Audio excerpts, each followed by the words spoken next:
My parents got divorced when I was 2. My mom ended up getting custody of my twin sister and me. My mom, sister, and I were living on our own until she met her boyfriend Jerome. What I didn't know was that he would become such a big part of my life. Every day, he started helping my mom take care of us like we were his own kids. After my mom and Jerome were together for 8 years, they started to argue a lot, and they ended up separating. I didn't know that their separation would change my life so dramatically.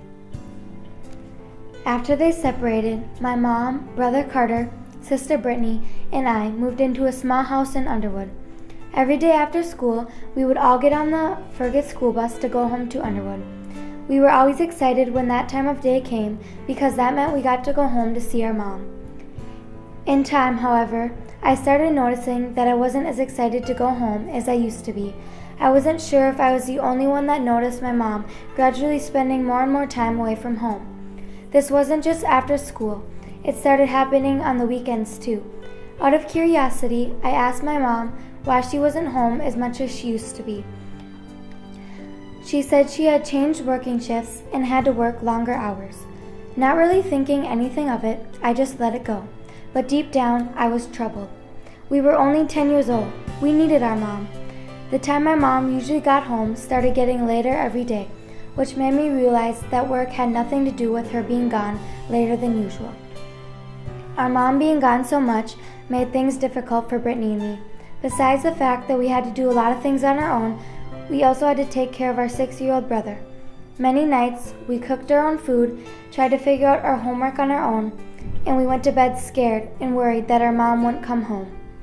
On April 12, 2008, Brittany and I had just gone down to our bedroom for the night. We couldn't really sleep because my mom and a few friends were right outside our window, and they were being really loud.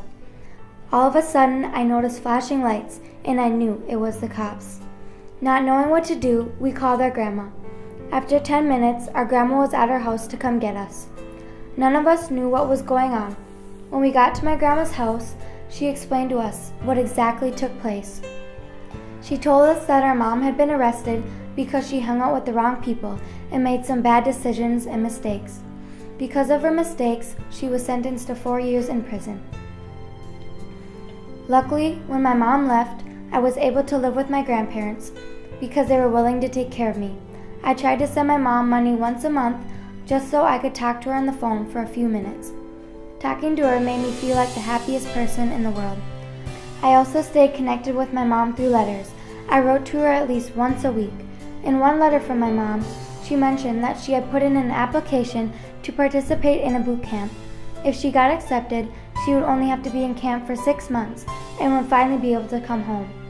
When I heard the news, I was beyond excited that hopefully it wouldn't be much longer and I would be able to see my mom.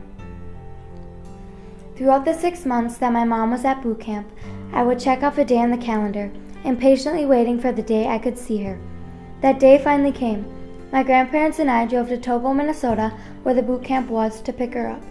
We got out of the car and went into the barracks church, which is where my mom was. When I saw her, I went and gave her a big hug and cried out of excitement. I never knew how much I could miss someone that I went from seeing every day to not seeing for 2 years. This experience not only taught my mom a lot, but it also taught me that if you get into bad things and hang around the wrong people, there are going to be difficult consequences. I now live with my dad and get to see my mom every other weekend. She has changed so much in so many good ways, and is the best mom we kids could ever ask for. I've forgiven her for her mistakes, and I'm proud of her for taking control over her own life.